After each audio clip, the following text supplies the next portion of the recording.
Hello students, कैसे हैं आप? बढ़िया। आज भी हम लाइट वाले चैप्टर की बात करेंगे और आज भी बात करेंगे आंखों की।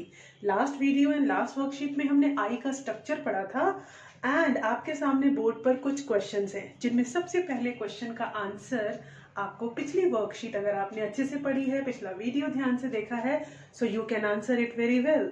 बहुत ही शॉर्ट एंड सिंपल क्वेश्चन है कि आई में किसी भी ऑब्जेक्ट की जो इमेज बनती है वो कौन सी जगह पर बनती है, उस हिस्से का नाम क्या है। प्रतिबिंब कहाँ बनता है? Where the image is formed. तो सोचिए, रिकॉल कीजिए। या बहुत बच्चों को बहुत सिंपल लग रहा होगा कि ma'am it's answer is retina.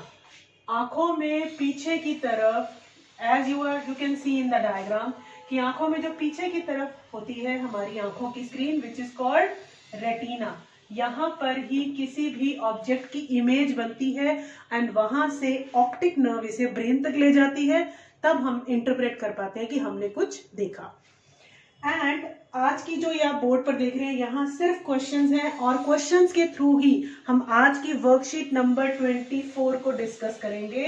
And the next question is प्रतिबिंब का प्रभाव, ये जो इमेज बनती है रेटिना पर, इसका इंप्रेशन, इसका प्रभाव कितने समय के लिए रहता है। बहुत बार आपने नोटिस किया होगा कि अगर आपने कोई चीज देखी और आप अपनी नजर वहां से हटाते हैं तो भी उसका इंप्रेशन कुछ सेकेंड्स या कुछ टाइम के लिए बना रहता है।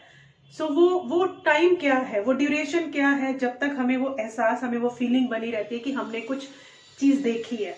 जैसे मैं अभी आप यहाँ देख रही हूँ और जैसे ही मैं अपनी नजर हटाती हूँ, फॉर मोमेंट्स मुझे ऐसा लगता है कि मेरे माइंड में अभी वही इमेज चल रही है।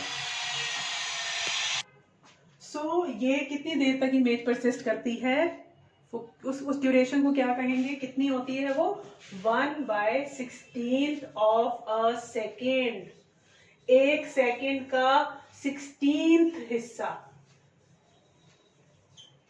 1/16 ऑफ अ सेकेंड। ये है, इतना मतलब छोटा सा ड्यूरेशन है, लेकिन स्टिल हमारा ब्रेन इसे इंटरप्रेट कर पाता है, इस डिफरेंस को। कितने स्थिर प्रतिबिंब एक सेकेंड में देखें कि वो गतिशील प्रतीत हो। How many still images are needed to be seen in 1 second to give the impression of moving?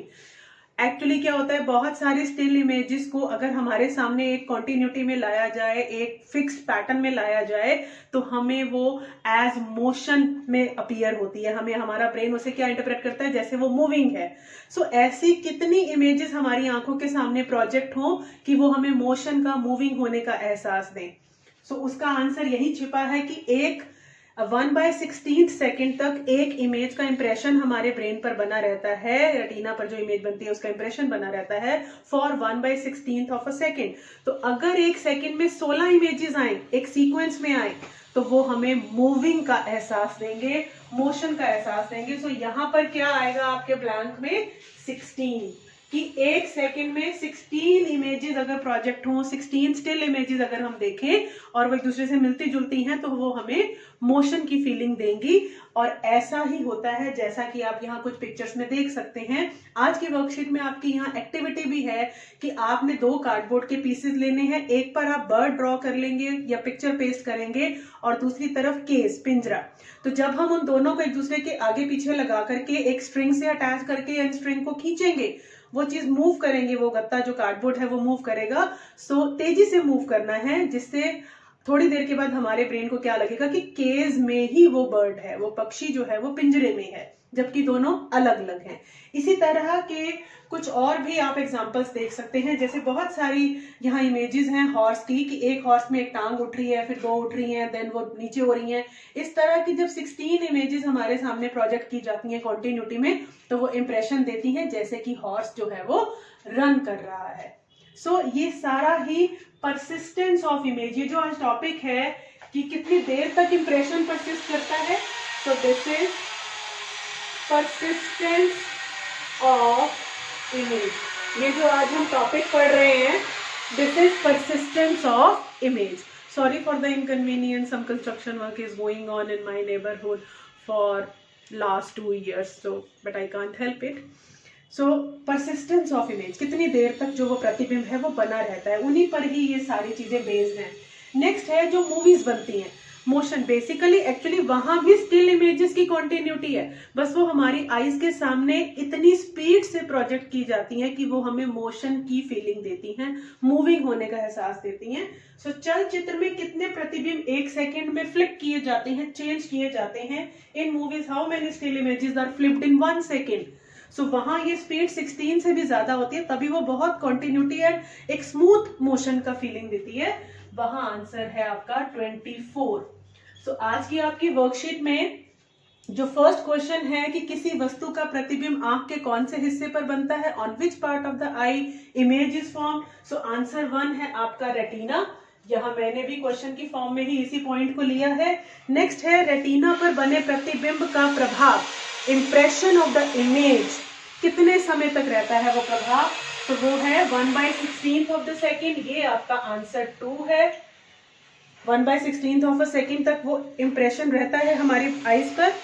हम चलचित्र या मूवीज को कैसे देख सकते हैं? तो इन मूवीज, यही जो क्वेश्चन है इसको अगर आप स्टेटमेंट की फॉर्म में लिखेंगे तो आपका आंसर 3 हो जाएगा कि चलचित्र में 1 सेकेंड में 24 प्रतिबिंब परिवर्तित कर दिए जाते हैं।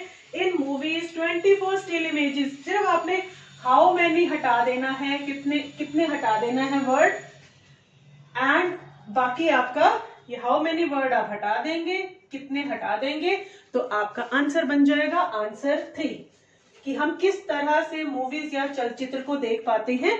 क्योंकि चलचित्र या मूवीज का मतलब है मोशन में, moving, movies means moving. So moving इसलिए हो पाता है क्योंकि 24 इमेजेस 1 सेकेंड में फ्लिप होती हैं। फाइन, जैसे अभी हमने हॉर्स वाला एग्जांपल लिया था। नेक्स्ट आपका आता है, अब हम चलते हैं उस पॉइंट की ओर, क्योंकि आगे के जो 2 क्वेश्चंस हैं वो अब हम डिस्कस करेंगे कि हमें अपनी आंखों की देखभाल कैसे करनी है, how should we take care of our eyes. So यहाँ भी मैंने क्वेश्चंस बनाए हैं इसके लिए। कम रोशनी में पढ़ना, रीडिंग इन डिम लाइट, अगर कमरे में कम है रोशनी, लाइट गई हुई है, आपने कैंडल जलाई हुई है या टॉर्च से आप कमरे में रोशनी कर रहे हैं, तो क्या इस तरह के डिम लाइट में हमें पढ़ना चाहिए? सोचिए।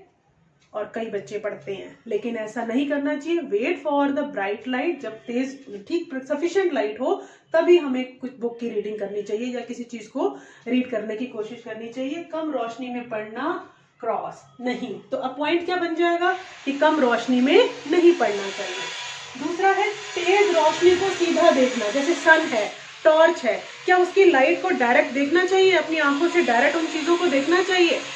नहीं। क्यों? क्योंकि उससे हमारे रेटिना को नुकसान पहुंचेगा। तो यहां भी आप पॉइंट बना लेंगे कि तेज रोशनी को सीधा नहीं देखना चाहिए। We should not look at the bright light directly. Next है आंखों को रगड़ना। कभी कुछ डस्ट के पार्टिकल, धूल के कण आंखों में चले जाते हैं तो हम उन्हें ऐसे ऐसे रब और रगड़ना शुरू कर देते हैं। क्या ऐसा करना ठीक है? नो, ऐसा भी नहीं करना चाहिए। धूल या मिट्टी के कण आंखों में जाने पर, या कई लोगों की आदत होती है ऐसे ऐसे रब करने की, नहीं। एक तो हाथों पे गंदगी होती है, वो हम सीधा अपनी आईज में ले जाते हैं, एंड दूसरा आईज के लेंस पर ये जो इतनी सारी लेयर्स हैं, जैसे हमने आई का स्ट्रक्चर पढ़ा है, सबको अंदर मसल्स हैं, इन सबको नुकसान पहुंचता है। नेक्स्ट है किताब को पढ़ते समय बहुत पास रखना। ऐसे आप देखेंगे आपके यहाँ पे मसल्स पे स्ट्रेन आने लगेगा, या बहुत दूर पढ़ना तो फिर आईज फोकस नहीं कर पाती, उनको क्लियर नजर नहीं आता, तो स्ट्रेन पड़ने लगता है आई के लेंस पे। सो बहुत पास या दूर रखना नहीं, तो बहुत पास नहीं रखना चाहिए, बहुत दूर नहीं रखना चाहिए। We should keep the book at a sufficient distance, जहां हमें पढ़ने में कंफर्टेबल हो रहा हो। नेक्स्ट है आंखों की रोशनी को बनाए रखने के लिए एक विटामिन जरूरी होता है। आपने क्लास 6 में विटामिन एंड मिनरल्स के बारे में पढ़ा था, तो कौन सा विटामिन है जो आई साइट को गुड रखता है, गुड कंडीशन में? याद है या नहीं? और बहुत सारे बच्चे जिनको चश्मा लगा होगा, जिनकी आई साइट या विजन थोड़ा पुअर है, वो तो ऐसी बहुत सारी बातें सुनते होंगे, और हो सकता है मम्मी पापा के कहने पर फॉलो भी करते हो, ऐसे बहुत सारी चीजें खाते भी हो जबरदस्ती, है ना। तो कौन सा विटामिन है? सबसे पहले तो उसका नाम बताइए। दैट इज विटामिन, सबसे पहला अल्फाबेट है इंग्लिश का, विटामिन ए। तो this is vitamin A. It is necessary for keeping our eye sight in good condition. अब अगर विटामिन ए की डेफिशिएंसी हो जाए, कम हो जाए हमारी बॉडी में, जैसे विटामिन कम हो जाते हैं तो हमें डेफिशिएंसी डिजीजेस फेस करने पड़ते हैं। विटामिन ए की डेफिशिएंसी से कौन सा डिजीज होता है? ये भी आपने पढ़ा हुआ है। उस डिजीज का नाम है रतौंधी, या इंग्लिश में हम इसे बोलते हैं night blindness. Night blindness. Right, ये भी बड़ा इंपॉर्टेंट क्वेश्चन है, कई बार 1 मार्क में पूछ लिया जाता है। अब बात करेंगे कि कौन से ऐसे फूड आइटम्स हैं, भोज्य पदार्थ हैं, खाने की चीजें हैं जिनमें विटामिन डी काफी प्लेंटी में होता है, and we should consume those thing if we want to keep our eyes in good condition.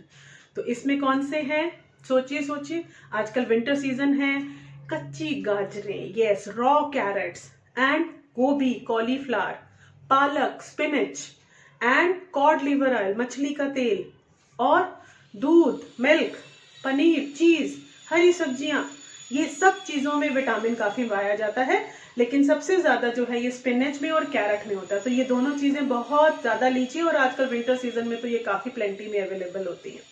So I think आपको आज की वर्कशीट अच्छे से समझ आई होगी। ये काफी इंटरेस्टिंग टॉपिक है परसिस्टेंस ऑफ इमेज का, और इससे रिलेटेड जो आपकी एक्टिविटी है, इसकी एक एक्टिविटी का वीडियो भी मैं आपके साथ जल्दी ही शेयर करूंगी। एंड अभी मैंने थ्योरेटिकल कंसेप्ट को क्लियर किया है, एंड अच्छे से पढ़ते रहिए, अपना ख्याल रखिए, वर्कशीट को टाइमली सबमिट कीजिए, and exam time is coming near. So अपना पढ़ाई पे थोड़ा सा सीरियस हो जाओ, उसे अपनी ग्रास्प करो, और कोई भी अगर आपके कमेंट हैं या कोई क्वेरीज हैं, सजेशंस हैं, सो प्लीज पोस्ट कीजिएगा, मुझ तक शेयर कराइए। एंड बहुत सारे बच्चों की क्वेरीज आती भी हैं, लेकिन जो बच्चे अच्छे से पढ़ रहे हैं, डाउट्स भी उन्हीं को आते हैं। इसका मतलब जिनके डाउट्स नहीं आ रहे, it means they are not studying properly. So पढ़ना शुरू करिए, एंड साथ ही साथ अपनी हेल्थ का भी ख्याल रखिए। तो मिलते हैं अगली वर्कशीट, अगले वीडियो के साथ। Till then, bye bye.